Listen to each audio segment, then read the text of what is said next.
ningsinggani nangbudi 2020 by election da. Kadringaida samnga lising niramba.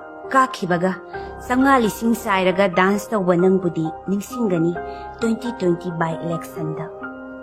Kadringaida ahing nungtil khangdana yumda bahut ki bikhari oiramlaga. Kakibaga quarter gi get loan banangbudi ningsinggani 2020 by election da. Nangna minister oiringai laifang khangdana lotkiba nangi praja ekoina Imphal Hotel, Classic Hotel, Nagaram, diuban tana hanbangamba nangbudi ningsinggani 2020 by election da. Babu Paragi quarter duda nangbu unaba lakpa praja singna sara sitlaga 8 tagi numidang wairam phauba nang tabu ngaikiba. Numidang pung tarukta amamba glass ki gari tonglaga lona senkiba nangbudi ningsinggani 2020 by election da. Nangi election kanaba hotnabada ahing nungtil khangdana tumba saba kauraga nang tabu karaga lamdam sigi ai pharagani khalluba aremba oiramle ngasidi ningsinggani 2020 by election da. Lak puthoklaga nang tabu kanaba hotnakiba lawbada hisab laitaba singbada mitopta hisab hangba nangi awaba tanzada mating pangkiba pumnamaktu huranbagi lokap piba ngamba Safir manba nangbudi ningsinggani 2020 by election da. Maitai Pangal Kabui khujok kharakhak taba kendra sida Maitai ga Pangal ga nongmai kapna hanba Kabui ga Pangal ga sambal khana hankiba sangtainabagi mahutta saital onba nangbudi ningsinggani 2020 by election da.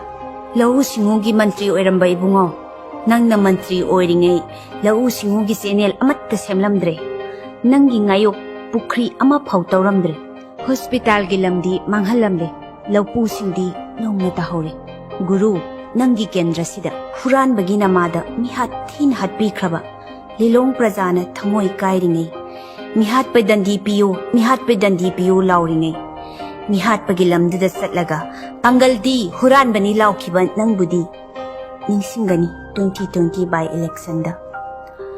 Prajagi paisana semkhiba nangi school boarding da satrabu sarak tamkhiba mihat pathibagi mahutta paisa pifam thikhiba nangbudi ningsinggani 2020 by election da.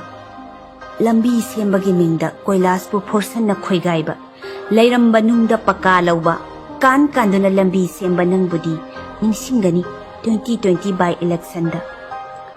Nong surakle laikhom nungsa sarakle uful Oto tongle chapu manungi marbol Activa tongle sagol Angang pumnamak lambi da unari Anaba pumnamak hospital yaudre Luhong bagi gari borna ille Maunaha mapam satnadre Laisabi mayumpan ba pangnadre Nangi lambi kusem sidi kauraroi Ningsinggani 2020 by election da.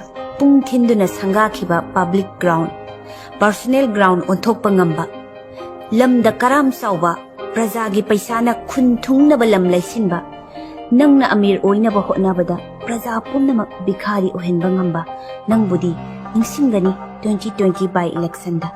Covid ki waraba tanzada prajana sara chitlingai mikopu voter da olaga sing huranba nangbudi ningsinggani 2020 by election da.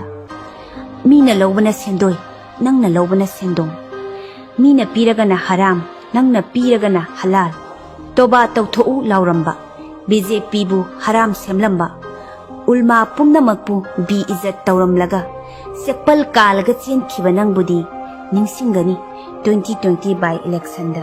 Amit Saha kathut BJP haram hairamba MLA Congress tagi BJP da songkhiba mawa laina senkhibi nupiga praman piramba nakhau pongna aidi vote lepsararoi lai ninglaga laikhrage lauramba nangi nachin khuthi se ikaidaba nangbudi ningsinggani 2020 by election da. Sakti leire matagum vote pu force da khomba prajabu aki tujumba pohanba lilongbu jangal ras onthokpa vote pu police na thadagadro EVM nangadaba aigi khutpu nangi force na ngamgadra nangi prajada challenge tawbani prajaga nanga contest tawba election asida kanana ngamge yengnarasi voting campaign manungda pumnamak ningsinggani July gi tang 8 by election 2020 numisida inshallah.